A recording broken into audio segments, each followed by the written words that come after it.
উপরে কথা নাই। মিশরী মনে দুঃখ নিয়ে মদিনায় চলে আসলেন, এসে বললেন আমিরুল মুমিনিন, আপনি আমর ইবনুল আস রাদিয়াল্লাহু তাআলা আনহুকে মিশরের গভর্নর বানিয়ে পাঠিয়েছেন। একটা প্রতিযোগিতায় আমি চ্যাম্পিয়ন হয়েছি, ওনার ছেলে হয়েছে রানার আপ। কেন সে চ্যাম্পিয়ন হতে পারে নাই? এই কারণে আমার মাথায় লাঠি দিয়ে 3টা বাড়ি মেরেছে।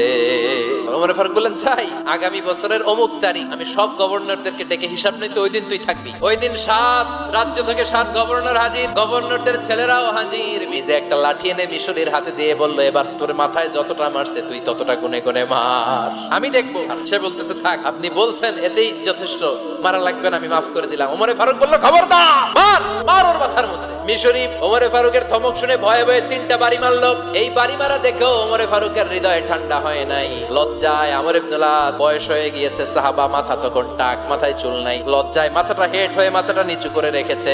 এবার রাগের চোটে ওমরে ফারুক বললেন, এবার আমর ইবনুল আস